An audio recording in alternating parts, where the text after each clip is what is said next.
तो दोस्तों आज मैं एक्सप्लेन करूंगा नेटफ्लिक्स के ऊपर हाल ही में रिलीज हुई एक south Korean thriller mystery movie को जिसका नाम है अनलॉक्ड। तो चलिए अब बिना किसी देरी के चलते हैं सीधा वीडियो की तरफ।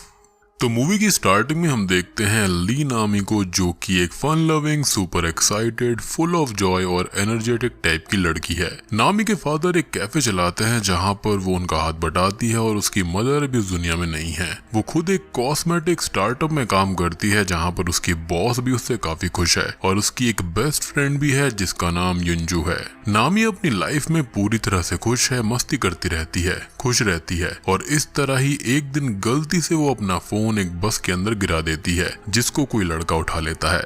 अब अगले सीन में हम उस लड़के को उसके घर पर देखते हैं जिसके पास में नामी का फोन था, लेकिन तभी नामी के फोन पर उसकी फ्रेंड ईयुन का कॉल आता है जिसको वो पिक भी करता है और खुद बात ना करते हुए फोन पर खुद से ही रिकॉर्ड किए हुए मैसेजेस को फीमेल वॉइस में बुलवाता है जिससे ऐसा लगे कि वहां पर कोई लड़की बात कर रही है। अब वो ईयुन से ये बोलता है कि उसे ये फोन बस में मिला था और वो ये कहां पर दे दे, जिस पर वो उसको वेट करने का बोलती है, वो नामी से पूछकर बताएगी। अब वो नामी के घर जाती है और उसकी बात उस लड़के से कराती है। हालांकि इनको ऐसा लग रहा था कि वो लड़की है। खैर अब यहाँ पर वो लड़का उससे एक जगह फोन देने का बोल देता है और फिर उसके फोन पर आ रही नोटिफिकेशन से नामी के बारे में सब कुछ पता लगाने लगता है और लगभग आजकल तो सभी लोग सब कुछ ऑनलाइन डाल ही देते हैं। बेसिकली वो उसकी सारी इन्फॉर्मेशन निकाल रहा था। अब वो नामी के फ्रेंड्स की लिस्ट देखता है, उसके इंटरेस्ट के बारे में पता लगा लेता है और भी काफी सारे इन्फॉर्मेशन वो ले लेता है जिसको वो आगे अपने तरीके से इस्तेमाल करने वाला था। अब वो फोन को अनलॉक करने की कोशिश करता है लेकिन वो ओपन नहीं होता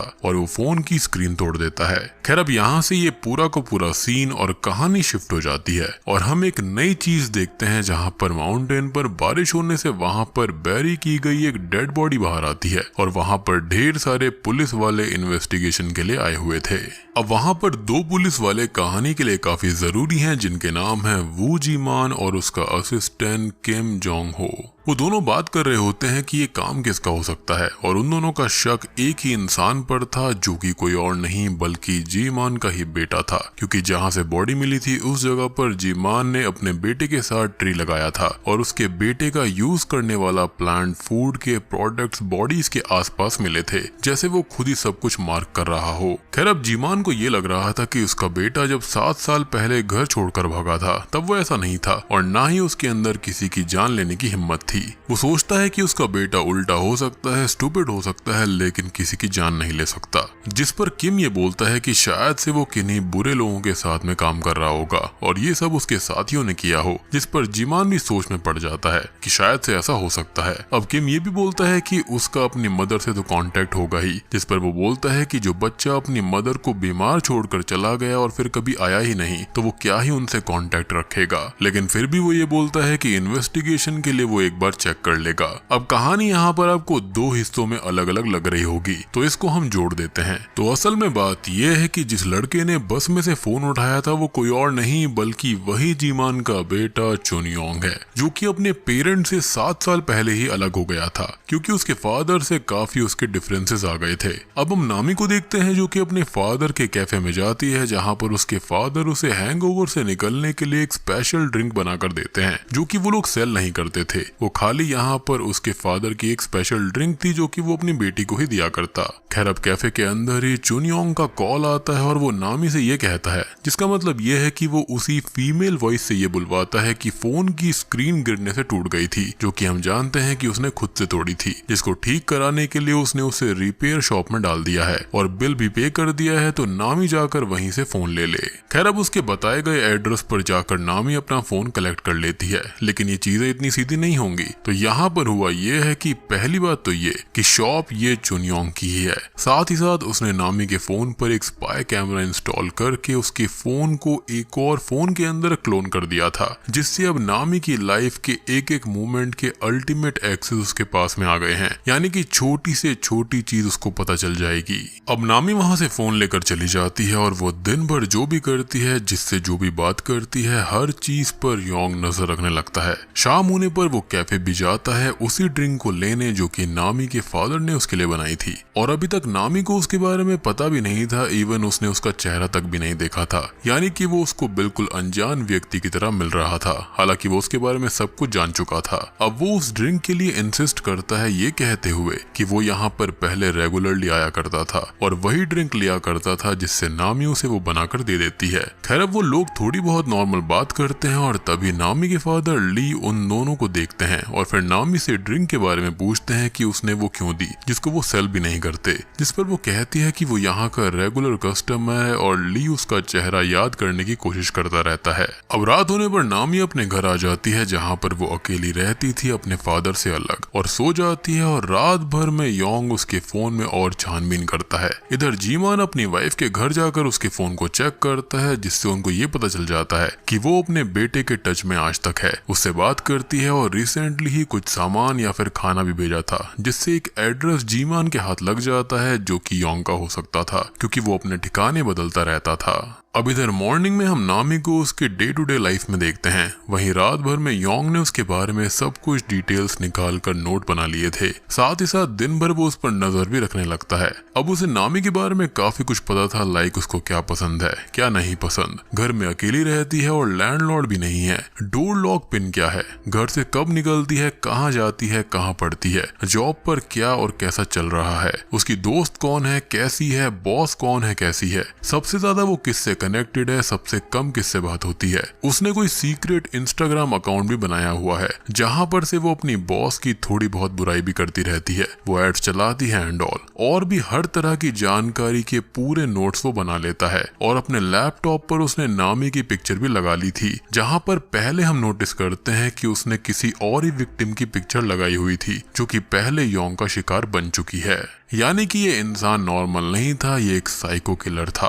अब नामी अपने ऑफिस में होती है जहां पर उसकी बॉस उसके काम के लिए सिर्फ उसको ही सैलरी हाइक देती है और बाकी लोगों से ये बात सीक्रेट रखने को बोलती है। दूसरी तरफ योंग नामी के घर आकर सब छानबीन कर लेता है। इधर जीमान को भी एड्रेस मिल चुका था और वो अपनी तैयारी के साथ अपने बेटे यानी कि क्रिमिनल को पकड़ने के लिए निकल पड़ता है। किम उसे थोड़ी बहुत जानकारी भी देता है कि वो एड्रेस बदलता था, फिर उसने फोन यूज करना ही छोड़ दिया और बीच में उसके साथ कुछ पैसों वाला फ्रॉड भी हो गया था। इन सारी बातें अब जीमान योंग के घर पहुंच जाता है छानबीन करने के लिए, जहां पर उसे वही नोट्स मिलते हैं और ये टोटल 8 लड़कियों के नोट थे और 9वें नंबर पर नामी है जो कि शिकार बनने ही वाली थी। उसने आखिरी वाली लड़की के लिए भी सिमिलर नोट्स बनाए थे कि उसकी फैमिली कौन है, किससे क्लोज रहती है, क्या करती है, सेम बिल्कुल नामी जैसे। और ये भी जीमान को पता लग जाता है कि जो बॉडी माउंटेन पर मिली थी वो इसी लड़की की थी और उसकी कुछ पिक्चर्स भी उनको मिल जाती हैं उसके आखिरी वक्त की, जो कि योंग की रिसेंट विक्टिम थी।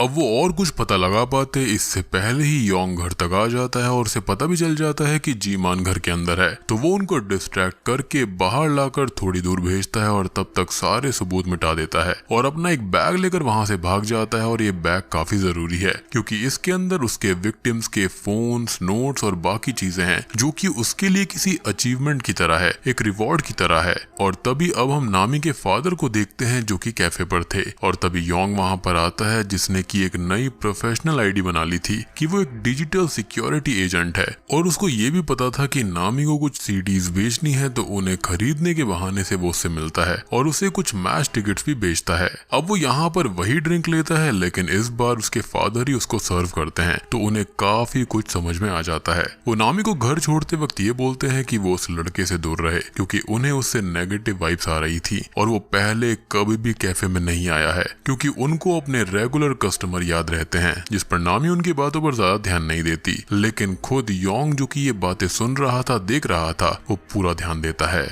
अब एक सीन के अंदर हम जीमान को देखते हैं जो कि उस लास्ट विक्टिम की मदर से मिलने गए थे और यहाँ पर हमको ये पता चलता है कि योंग का लड़कियों को फंसाने का पैटर्न बिल्कुल सेम है। फोन की स्क्रीन तोड़ना, लॉक पता करना और फिर फोन क्लोन करके उनके ऊपर नजर रखकर उनके करीब जाना। साथ ही साथ हमको ये भी पता चल जाता है कि वो अपनी विक्टिम को खत्म करने के बाद में उसके ही घर को यूज करता है, उसके ही पैसों पर सर्वाइव करता है। बेसिकली वो उनकी आइडेंटिटी को ही चुरा लेता है। अब एक तरह से योंग नामी के फादर को उसके फोन से मैसेज भेजकर उनके फोन के अंदर भी स्पाईवेयर इंस्टॉल कर देता है, जिसके बाद में वो उनके ऊपर अटैक करके उनके ही घर में उनको बंदी बना लेता है, साथ ही साथ उनके घर में ही रहता है। वहां पर वो नामी की लाइफ को भी खराब करने के लिए उसके फोन से, उसकी सीक्रेट आईडी से उसकी बॉस की बुराई करके सीक्रेट बातें लीक कर देता है, और वो भी नामी के नाम से, जिससे कि उसको जॉब से निकाल दिया जाता है। और दूसरी ओर माउंटेन पर और तेज बारिश होती है, जिससे वहां पर बैरिड और भी बॉडीज बाहर आ जाती हैं, जो कि टोटल 7 बॉडीज थी,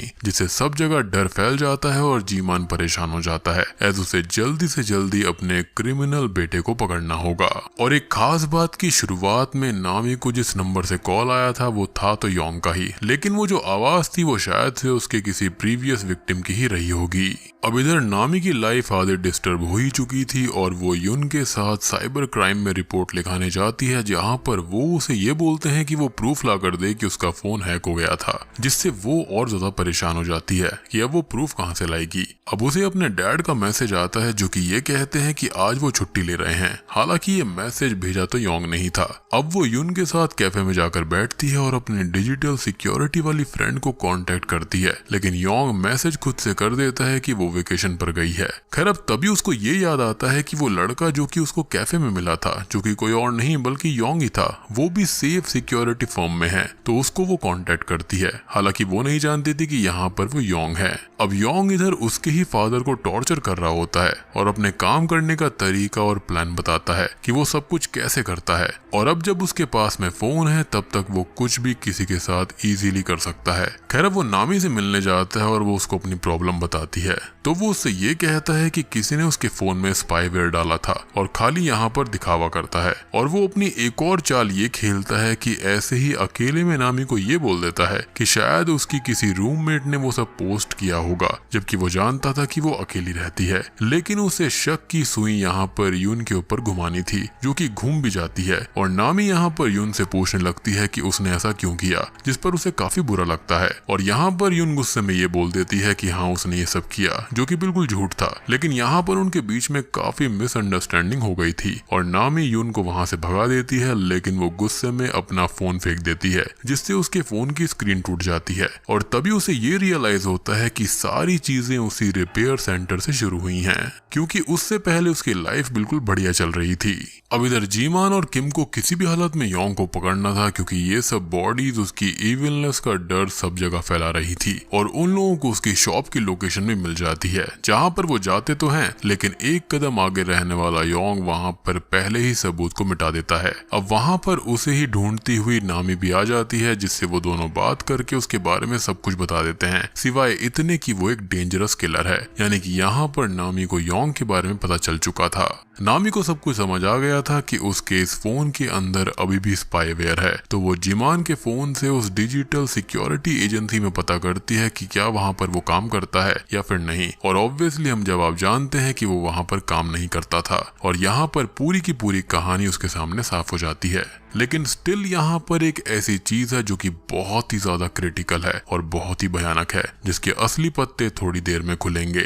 अब वो एक प्लान करती है कि किसी और विक्टिम को फंसाकर उसकी प्राइवेसी का यूज करके उसे बर्बाद करने से पहले वो लोग उसे पकड़ लें, और इसके लिए वो नाटक जारी रखेगी। उसे फोन हैक का पता ही नहीं है ऐसा वो दिखाएगी, और उसे बहाने से अपने घर पर बुला लेगी, जहाँ से वो लोग उसको अरेस्ट कर सकते हैं। खैर अब वो ऐसा ही करती है और उसे अपने घर पर बुलाती है। वो थोड़ा बहुत मेकओवर करके उससे मिलने उसके घर आता है, और वहां पर उसके इंतजार में जीमान और किम वहीं छुप जाते हैं। खैर अब वो बाहर ही था और वो जीमान को देख भी लेता है, जो कि उसको अरेस्ट करने आता है। लेकिन जीमान यहाँ पर उसे पहचान ही नहीं पाता, ना ही किम, और वो उन लोगों पर ही गुस्सा करने लगता है कि वो लोग सिविलियंस को परेशान कर रहे हैं, और वहां से बड़े आराम से चला जाता है। लेकिन सोचने वाली बात ये थी कि एक पिता अपने ही बेटे को, जो कि सिर्फ 7 साल दूर रहा था, वो उसको पहचान कैसे नहीं पाया। तो इसका जवाब अंत आते आते मिल जाएगा कि कहानी यहाँ पर चला कौन रहा था।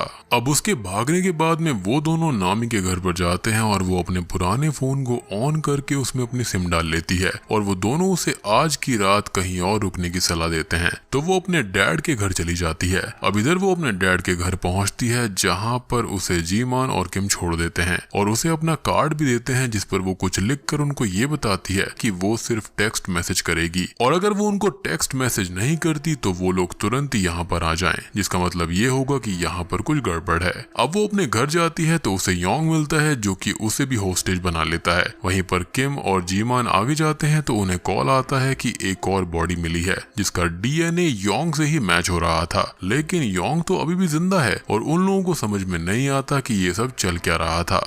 इधर योंग नामी को होस्टेज कर चुका था और उससे जीमान को मैसेज करवा देता है कि वो सेफ है और अब वो उसे उसके फादर के पास में लेकर जाता है, जिसे उसने बंदी बना रखा था और टब में डाला हुआ था, जिन्हें डुबाने की धमकी देते हुए वो नामी से उसके हाथ पैर बंधवाता है और अब उसे ही टब में डाल देता है, जिससे उसके ही हाथों उसके फादर की जान चली जाए और फिर वो उसको भी खत्म कर देगा। और अब वो हर विक्टिम की तरह अपने इस विक्टिम की भी आखिरी पिक्चर लेता है और फिर आराम से हॉलवे में आता है, जिसके बाद में वो उस विजिटिंग कार्ड को देखता है तो असल में उसके अंदर नामी ने ये लिखकर जीमान को दिया था कि वो कॉल ही करेगी, उसके अलावा कुछ नहीं, क्योंकि उसे अंदाजा था कि उसका दूसरा फोन भी हैक्ड होगा और हम तो जानते ही थे कि एक बार वो घर जा चुका है। यानी कि जब योंग उसके घर पर गया था स्टार्टिंग में तो उसने उसके दूसरे फोन को भी हैक कर लिया था और इन लोगों ने उसको फंसाया। खैर अब वो बाहर देखता है तो किम चुपके से अंदर आता है, जिसे वो मारने बढ़ता है, लेकिन जीमान उसको पकड़कर पीटने लगता है और अब उससे एक बहुत ही शॉकिंग सवाल करता है कि योंग कहाँ पर है। जी हाँ,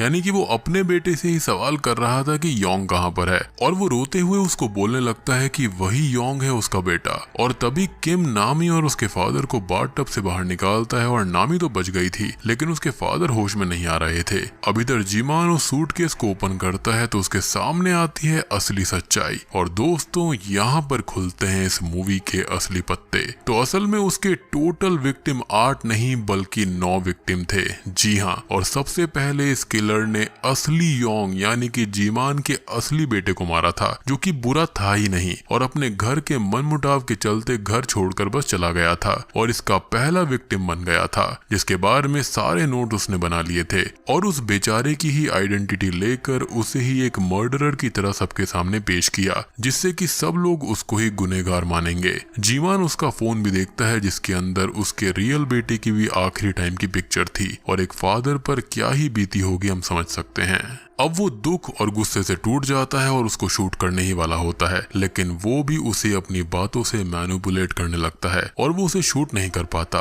लेकिन यहाँ पर इविल प्रोटेक्टर को तो मैनिपुलेट कर सकता है, लेकिन दुख दर्द झेलने वाले विक्टिम को नहीं। तो अब तभी नामी किम की गन लेकर आती है और उसको शूट कर कर खत्म कर देती है और उसके डैड भी बच गए थे। अब अगले सीन में जीमान ने नामी के ऊपर से केस हटवा दिया था और असली कातिल पकड़ा भी जा चुका था, खत्म हो चुका था और नामी अब अपने फादर और ईयुन के साथ अपनी हैपनिंग लाइफ में वापस चली गई थी। लेकिन अब उसके मन में हमेशा एक डर बना रहेगा कि कहीं फिर से वो किसी ऐसे ही